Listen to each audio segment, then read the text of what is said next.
آج ہم نوم چومسکی اور ایلان پاپے کے کام کی روشنی میں اسرائیل فلسطین میں امن کے دو بالکل مختلف اور ایک دوسرے سے مقابلہ کرتے ہوئے نظریاتی ڈھانچوں کا جائزہ لیں گے، یعنی ہم یہ سمجھنے کی کوشش کریں گے کہ اس مسئلے کے حل کو کن دو الگ الگ زاویوں سے دیکھا جا رہا ہے۔ تو آج ہم کن چیزوں پر بات کریں گے؟ سب سے پہلے ہم ایک بنیادی تضاد کو دیکھیں گے، پھر امن کے روایتی نظریے کو سمجھیں گے، اس کے بعد ایک بالکل نئے فریم ورک کا جائزہ لیں گے، پھر ان دونوں کے ممکنہ مستقبل کا موازنہ کریں گے، اور آخر میں ایک بہت اہم حکمت عملی یعنی BDS تحریک پر جو بحث چل رہی ہے اسے بھی دیکھیں گے۔ چلے ذرا گہرائی میں چلتے ہیں۔ دیکھیں، ایلان پاپے ایک بہت ہی اہم نقطے کی طرف اشارہ کرتے ہیں۔ وہ کہتے ہیں کہ ایک طرف تو فلسطین کے بارے میں دنیا بھر میں لوگوں کی سوچ میں بہت بڑی تبدیلی آئی ہے، لیکن دوسری طرف فلسطینیوں کی اصل زندگی میں، ان کے حالات میں کوئی ٹھوس بہتری نہیں آئی ہے۔ تو یہ جو اتنا بڑا خلا ہے نا، اسی نے ایک بالکل نئی سوچ کو جنم دیا ہے کہ شاید ہم مسئلے کو ہی غلط طریقے سے دیکھ رہے ہیں۔ کئی دہائیوں سے جتنی بھی سفارتی کوششیں ہوئی ہیں، ان پر ایک خاص قسم کی سوچ، ایک خاص فریم ورک حاوی رہا ہے۔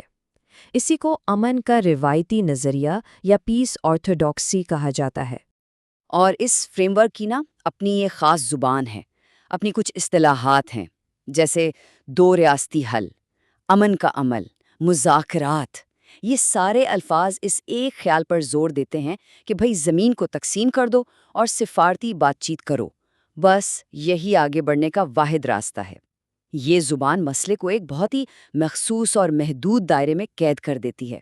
تو اس روایتی گفتگو کا جو مرکزی خیال ہے وہ ہے دو ریاستی حل، اور اس کا تصور کیا ہے؟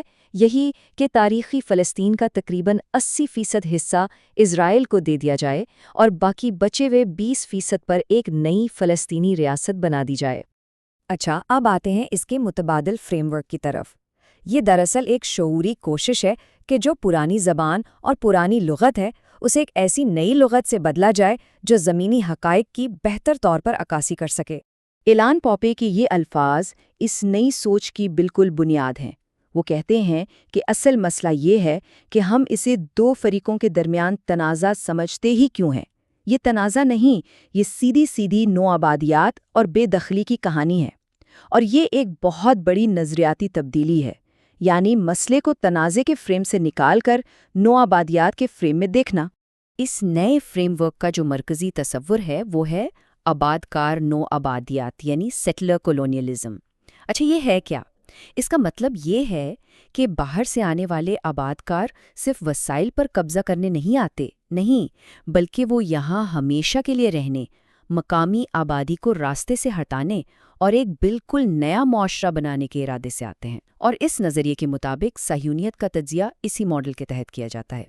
اور اس منصوبے کو حقیقت کا روپ دینے کے لیے جو طریقہ استعمال ہوا، اسے یہ فریم ورک نسلی صفائی یا ایتھنک کلینزنگ کہتا ہے، یعنی ایک منظم طریقے سے ایک مخصوص آبادی کو اس کی زمین سے بے دخل کرنا تاکہ ایک ایسی ریاست قائم ہو سکے جو نسلی طور پر اکیلے خالص ہو۔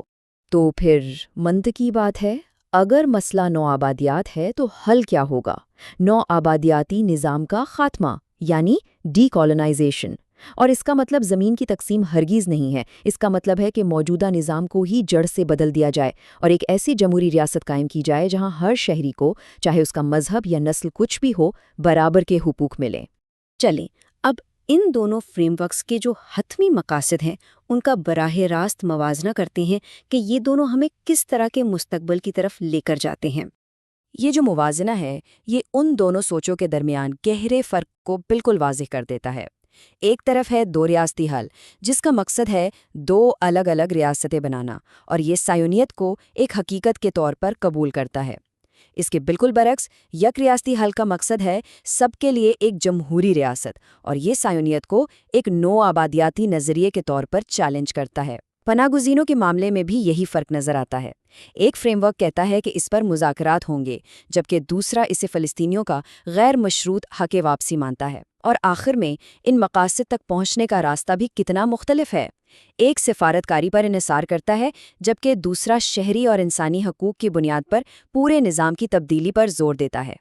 تو نو آبادیاتی نظام کے خاتمے والے فریم ورک سے جو سب سے بڑی اور منظم حکمت عملی ابھری ہے وہ ہے BDS تحریک۔ آئیے ذرا دیکھتے ہیں کہ یہ ہے کیا۔ BDS یعنی بائیکاٹ، ڈائیویسٹمنٹ اور سینکشنز، یہ تحریک جنوبی افریقہ میں نسل پرستی کے خلاف جو جدوجہد ہوئی تھی اس کے ماڈل پر بنائی گئی ہے۔ اس کے 3 بنیادی ستون ہیں: معاشی، ثقافتی اور تعلیمی بائیکاٹ کرنا، بڑے بڑے اداروں پر دباؤ ڈالنا کہ وہ اپنی سرمایہ کاری واپس لیں، اور حکومتوں سے مطالبہ کرنا کہ وہ اسرائیل پر پابندیاں لگائیں۔ لیکن اس حکمت عملی پر بھی ایک گہری بحث موجود ہے۔ ایلان پاپے کے نزدیک نظریاتی جنگ سب سے اہم ہے اور BDS اس جنگ کا ایک بہت مؤثر ہتھیار ہے۔ دوسری طرف نوم چومسکی جیسے مفکر ہیں جو عملیت پسندی پر زور دیتے ہیں۔ وہ یہ سوال اٹھاتے ہیں کہ کیا یہ اقدامات واقعی فلسطینیوں کے لیے فائدہ مند ہیں یا کہیں ان کا الٹا نقصان تو نہیں ہو رہا۔ چومسکی کے نقطۂ نظر کو سمجھنے کے لیے امریکن اسٹڈیز ایسوسی ایشن کے تعلیمی بائیکاٹ کی مثال بہت اہم ہے۔ وہ کہتے ہیں کہ ایسے اقدامات کا الٹا اثر ہو سکتا ہے۔ کیسے؟ یوں کہ اس سے ساری بحث اسرائیل کے جرائم سے ہٹ کر تعلیمی آزادی جیسے موضوعات پر مرکوز ہو جاتی ہے۔ ان کے نزدیک کسی بھی حکمت عملی کو صرف ایک پیمانے پر پرکھنا چاہیے کہ اس کے عملی نتائج فلسطینیوں کے لیے مددگار ہیں یا نقصان دہ۔ تو آخر میں ہم اسی بڑے سوال پر واپس آتے ہیں۔ اگر کسی مسئلے کو بیان کرنے والے الفاظ اور نظریات ہی اس کے حل کی راہیں متعین کرتے ہیں تو امن کی یہ جو روایتی لغت ہے اور نو آبادیاتی نظام کے خاتمے کی جو یہ نئی لغت ہے، ان دونوں میں سے کون سا فریم ورک فلسطین میں ایک منصفانہ مستقبل کی طرف حقیقی رہنمائی کر سکتا ہے؟ یہ ایک ایسا سوال ہے جس پر غور کرنا بہت ضروری ہے۔